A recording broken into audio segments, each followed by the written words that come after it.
So, burial mounds. Why did they build them like that? Well, first of all, the Neolithic people did not like digging holes.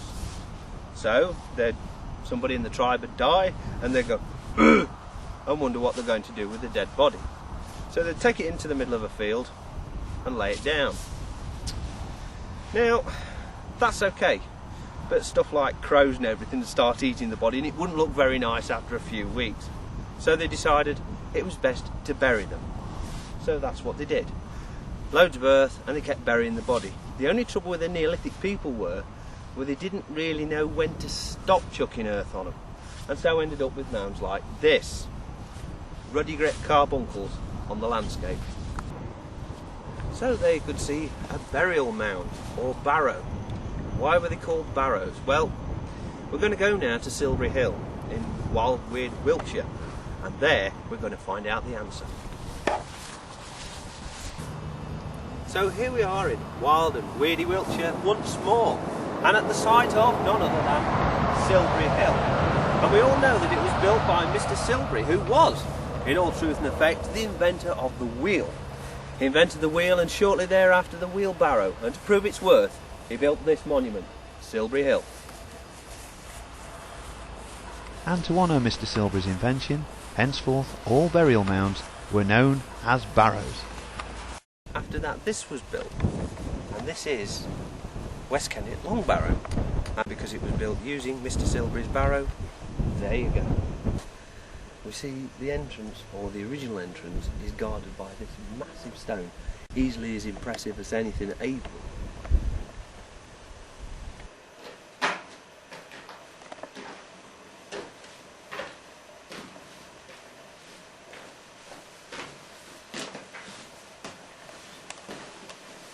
So here we are in West Kennet Long Barrow, a burial mound. Now, as we found out at our below stone circle, Neolithic man, when burying bodies, never knew when to stop. He'd pile that much earth on top of the grave that it'd make a massive mound. Now, we're actually within a burial mound here at West Kennet, the Long Barrow. And it's called the Long Barrow because, again, Neolithic man did not know when to stop. We stood now on the top of West Kennet Long Barrow. From the camera position, that big stone is about the length of the barrow. And to emphasise the point that we made at our below, we'll walk round here, passing Silbury Hill over there, and Neolithic man never knew when to stop. Look, all that is just there for the hell of it.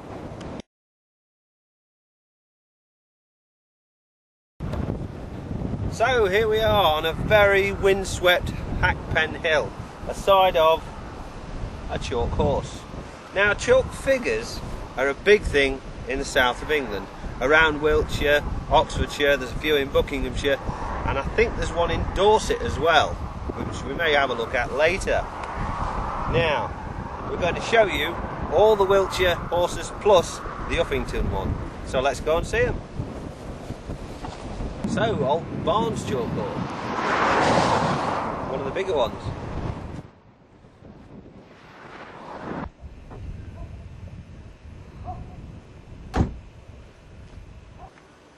Broadtown.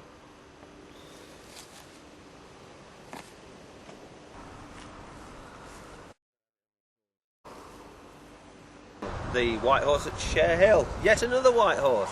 Now this one in the past has been made to look like a zebra and even grown a penis. Oh!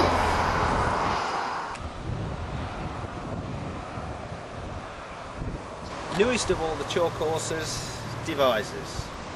Oh, it's just a little foal.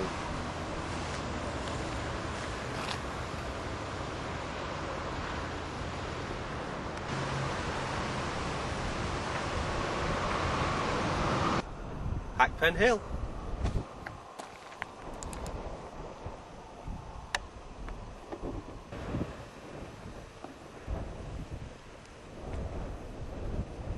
See the Marlborough chalk horse in a poor state like that, but it definitely needs scouring.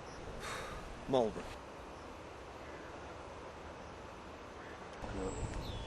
One of the smallest horses, Fusey.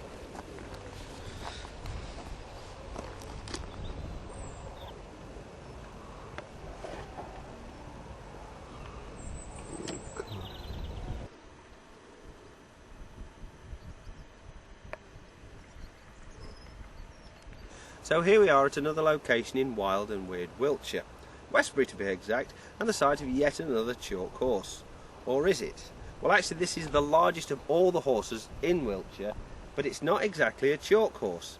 It's actually concreted over to save on maintenance, and then the cheating ratbags painted it white. I don't know.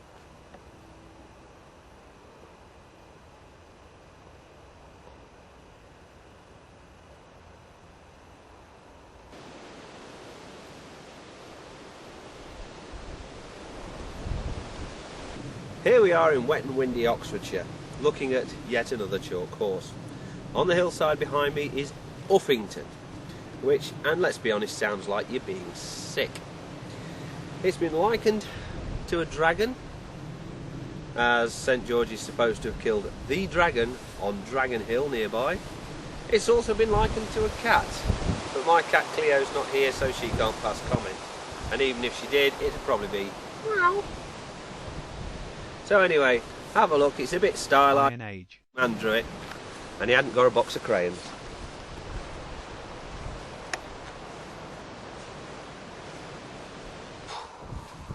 So there you go, 9 chalk horses, that's counting the one at Uffington. All the rest are in Wiltshire. Jesus Christ.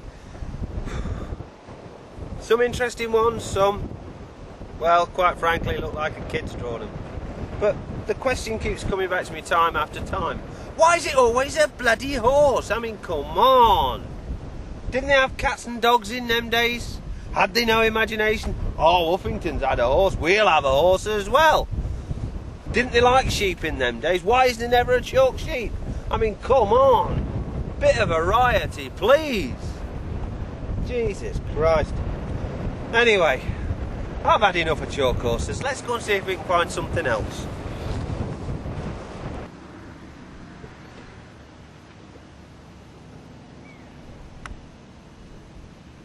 So, that's it for chalk horses. I'm chalk horsed out. No more chalk horses. We want something a bit different. Something that isn't a horse. Something, I don't know, unhorse-like. So we've come here to a place called Cernavass, where the chalk figure here isn't a horse. Hooray!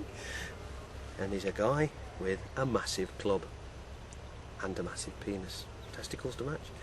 He's one of the oldest chalk figures in the UK, and not only that, he goes to prove the existence of advertising in early times, if that's when he was actually dug out, because he can only be an advert for either Durex condoms or Viagra.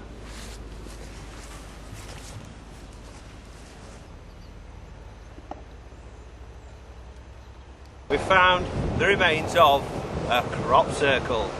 Now we're back in Avebury, it's pretty windswept and all that, but if you look into the field over there, you'll notice it's greener in places, and that's because it was recently, before the crop was cut, a crop circle.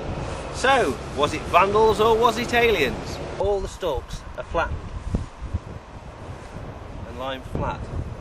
They're not actually broken, just laid down. We've seen that the crop is laid flat. The circle itself is only truly visible clearly from the air. That would indicate aliens. But to be honest with you, I reckon it's just people out. Well, that's all we've got time for, and concludes Wild Weird England.